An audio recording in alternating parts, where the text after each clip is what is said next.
عدالت نے استفسار کیا کہ جو نیگیٹو بیلنس کم ہوا ہے کیا نیب نے رپورٹ میں یہ بات درج کی، جس پر نیب وکیل نے کہا کہ یہ رپورٹ میں یہ بات نہیں لکھی گئی، لیکن نیب کے پاس ساری دستاویزات موجود ہیں۔ جسٹس عالیہ نیلم نے کہا کہ نیب کے 2 جوابات ہیں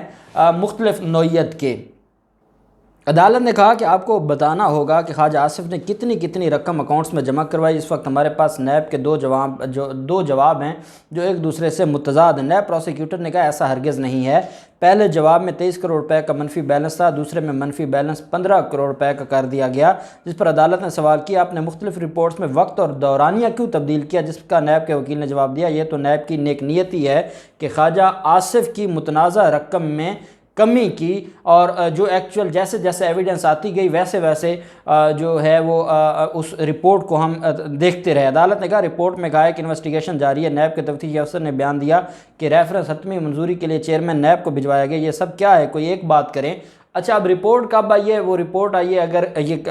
مارچ کہ اینڈ سے یہ ضمانت کی درخواست چاہ رہی ہے، رپورٹ اگر اپریل میں آئی ہے، مئی میں آئی ہے، اور تب تک ریفرنس جو ہے وہ تیار نہیں ہوا تھا، انویسٹیگیشن میں تھا، تو اب ریفرنس کی بات ہوئی ہے، تو اس پر بھی عالیہ نیلم صاحبہ نے یہ سوال اٹھایا کہ یہ ڈیفرنٹ بات آپ کیوں کہہ رہے ہیں؟ رپورٹس میں آپ کہتے ہیں انویسٹیگیشن مراحل میں ہے، اب آپ کہتے ہیں ریفرنس منظور ہو چکا ہے یا منظوری کے لیے چیئرمین نیب کو بھجوایا ہے۔ اس دوران خواجہ آصف کے وکیل نے جواب دیا کہ اقامہ عدالت میں پیش کیا۔ خواجہ آصف کے وکیل نے وہ اقامہ عدالت میں پیش کیا اور وہ اٹیسٹڈ کاپی تھی، اور اس میں یہ کہا گیا کہ یہ وہ اقامہ ہے جس کی بنیاد پر یہ وہاں پر جاب کرتے رہے، اور یہ ساری کی ساری جو ٹرانزیکشن ہوتی رہیں وہ اس اقامے کی بنیاد تھیں، اور 9000 درہم ملتے تھے ان کو ماہانہ، اور یہ کمپنی سے تنخواہ لیتے تھے، ان کو لکھا ہے، لیکن کمپنی نے تحقیقات میں شامل ہونے سے انکار کیا تھا، لیکن کمپنی یہ چاہتی تھی کہ ہم عدالت میں اپنے ڈاکومنٹس دیں گے۔ اب خواجہ آصف نے مینیج کیا ہے، اور وہ جو اقامہ کی اٹیسٹڈ کاپی ہے، کیونکہ پہلے یہ تھا کہ کیا کوئی اقامہ تھا بھی یا نہیں تھا، یا یہ سیلری کے مد میں پیسے آتے تھے یا نہیں آتے تھے، اس پر پھر نواز شریف اور پوری جو ایک یہ گینگ ہے انہوں نے مینیج کرتے ہوئے وہ اقامہ کی اٹیسٹڈ کاپی عدالت میں جمع کروائی، وہ سیلری سلپ بھی، جس کی بنا پر مجھے لگتا ہے کہ عدالت میں کیس جو ہے وہ ان کی حد تک جو ہے ان کو ریلیف دیا گیا۔ بہرحال خواجہ آصف کی جو درخواست ضمانت ہے وہ عدالت نے منظور کر لی۔ خواجہ آصف 6 ماہ جیل میں رہے، اور 6 ماہ جیل میں رہنے کے بعد جو مقصد تھا نیب کا وہ مکمل ہو گیا، کیونکہ خواجہ آصف کے خلاف تحقیقات مکمل ہونے کے بعد ان کو شامل تفتیش کیا گیا، ان سے ڈاکومنٹس لیے گئے، اور اب ریفرنس فائنل منظوری کے لیے چیئرمین نیب کو بھجوایا گیا تھا، جو اگلے ہفتے میں آ جائے گا اور جمع ہو جائے گا، اور اس کے بعد خواجہ آصف کے خلاف جو ٹرائل ہے پھر وہ فرد جرم عائد ہوگا اور ٹرائل اور کیس آگے چلے گا۔ تو 6 ماہ کی جیل کاٹنے کے بعد خواجہ آصف آج ضمانت پر رہا کر دیے گئے لاہور ہائی کورٹ کی طرف سے۔ دوسری طرف مریم نواز کا جو معاملہ ہے، ایک طرف تو نواز شریف کی جو کیس ہے، اور نواز شریف کے معاملے پر اعظم نذیر تارڑ صاحب کی جو رائے ہے، انہوں نے ڈھاکہ ہائی کورٹ کی بھی اور ان عدالتوں کا بھی موقف عدالت کے سامنے رکھا، اور کہا کہ جب تک ملزم پیش نہ ہو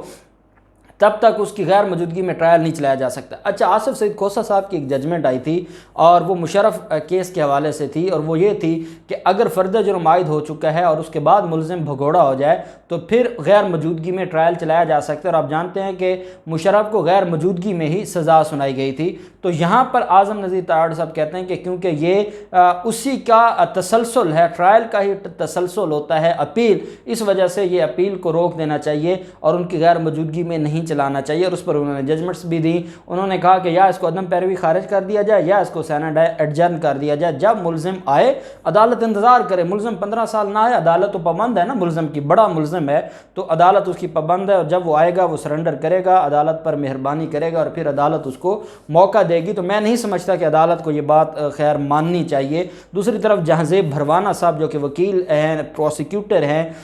نیب کے پروسیکیوٹر جنرل، انہوں نے بھی عدالت میں بحث کی اور عدالت کو کہا کہ جناب ہم نے آپ کو سپریم کورٹ اور